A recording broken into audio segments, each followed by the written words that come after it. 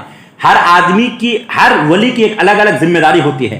ہر جگہ پہ ایک ابدال ضرور ہوتا ہے, اور وہ ابدال ایسے ہوتے ہیں کہ روزانہ 70,000 بلائیں اترتی ہے. کتنے؟ ہر جگہ پہ 70,000. ہر جگہ, مسجدوں کے علاوہ جو اللہ کے گھر ہے اس کے علاوہ 70,000 بلائیں کائنات میں ہر جگہ اترتی ہے روزانہ. اور یہ 70,000 بلائیں سب سے پہلے اپنے سر پہ وہ جو ابدال ہوتے ہیں وہ لیتے ہیں. اگر وہ ہٹ جائے نا تو تمام لوگ عجیب و غریب کی بیماری میں مبتلا ہو جائے. عجیب و غریب دنیا جہان میں ایسی بیماری آ جائے کہ دنیا اتنی ترقی یافتہ ہونے کے باوجود, سائنس اور ٹیکنالوجی کی اتنی طاقت رکھنے کے باوجود یہ دنیا عاجز آ جائے, کسی کو کچھ سمجھ میں نہ آئے کہ ہو کیا گیا دنیا میں. اگر یہ اولیاء, یہ ابدال اگر اپنے سر پہ اگر وہ بوجھ نہ لے, وہ بلائیں اگر اپنے سر پہ نہ لے, وہ لیتے ہیں. یہی وجہ ہے, آپ کبھی دھیان رکھیے گا آج کی تقریر کے بعد, کبھی اگر کسی شہر وغیرہ میں کہیں چلنا ہوا تو آپ کو دیکھیں گے کہ کوئی کوڑے میں پڑا ایک آدمی جو ہے گندگی کھا رہا ہوتا ہے, وہ کہیں پہ کچھ پورا ایک زخم ہے تو زخم پہ کیڑے پڑے ہوئے ہوتے ہیں, آپ کو لگے گا کسی کا بھیجا دکھ رہا ہوگا. ہم نے کئی کو دیکھا ہے, لیکن پہلے یہ پتا نہیں تھا کہ اس کا یہ مطلب ہے, لیکن بعد میں پتا چلا تو پھر اس کے بعد اور کوئی دکھے نہیں ہم کو. جب پتا چلا کہ یہ تو یہ وہ لوگ ہوتے ہیں, آپ دیکھنے میں یہ وہ لوگ ہوتے ہی اس لباس میں کہ آپ ان کے پاس جائیں نہ, ان سے کچھ کہیں نہ, ابھی پتا چل جائے نا کہ یہ ہے تو آپ چھوڑیں گے نہیں. تو وہ ایسے لباس میں ہوتے ہیں کہ لوگ ان سے دور بھاگے. وہ ایسی جگہ ہوتے ہیں, ایسی حیت میں ہوتے ہیں, اور ایسے لباس میں, ایسے کپڑے میں ہوتے ہیں, اور اس نوعیت میں ہوتے ہیں کہ لوگ ان سے دوری بنا کر رکھیں. وہ لوگ ایسے ویسے نہیں ہوتے ہیں. مورخین نے کہا, صوفیاء کہتے ہیں جو اہل محتاط لوگ, ان لوگوں کا ماننا یہ ہے کہ وہ وقت کے ابدال اور قطب ہوا کرتے ہیں. آپ سمجھ رہے, اسی لیے ان لوگوں کو برا والا نہیں کہنا چاہیے. ایسوں کو کھانا, ان کی دیکھ ریکھ, ان کو کچھ کھلا پلا دینا, یہ آپ لوگوں کی ہماری خوش نصیبی کی بات ہے. ایسے لوگوں سے لوگ پرہیز کرتے بھاگتے, ایسا نہیں ہونا چاہیے. الگ نگاہ سے دیکھتے, نہیں, اللہ کی مخلوق ہے اور آپ کو پتا نہیں وہ کون ہے. تو یہ جو ہم نے بتایا, جسم پہ کیڑے پڑ جاتے ہیں, زخم ہو جاتے ہیں, بھیجا دکھنے لگتا ہے, یہ کس وجہ سے؟ کہتے ہیں صوفیاء کرام نے لکھا, جو لوگ اہل تصوف میں سے ہیں, ان لوگوں نے کہا کہ یہ پریشانی ان لوگوں کے ساتھ اس لیے ہے کہ جو 70,000 بلائیں وہ لوگ جو ایبزرو کرتے ہیں, جو اپنے اوپر لیتے ہیں, جو کنٹرول کرتے ہیں, اس کنٹرول کرنے کے چکر میں یہ بیماریاں ان لوگوں میں آتی ہے. اگر وہ ان بلاؤں کو نہ لے تو یہ بیماریاں لوگوں میں پھیل جائیں. ہر زمانے میں ہوتے ہیں, ہر وقت یہاں بھی ہیں, اس جگہ پہ شہر جمبوسر میں بھی ہے, لیکن ہمیں نہیں پتا ہے. آپ کو نہیں دکھے گا, ہم کو نہیں. کبھی کسی کو دکھ جائے سو دکھ جائے, جب دکھ جائے تب یہ خیال ہی نہیں رہے گا. یہ سب اللہ کی عطا سے ہے.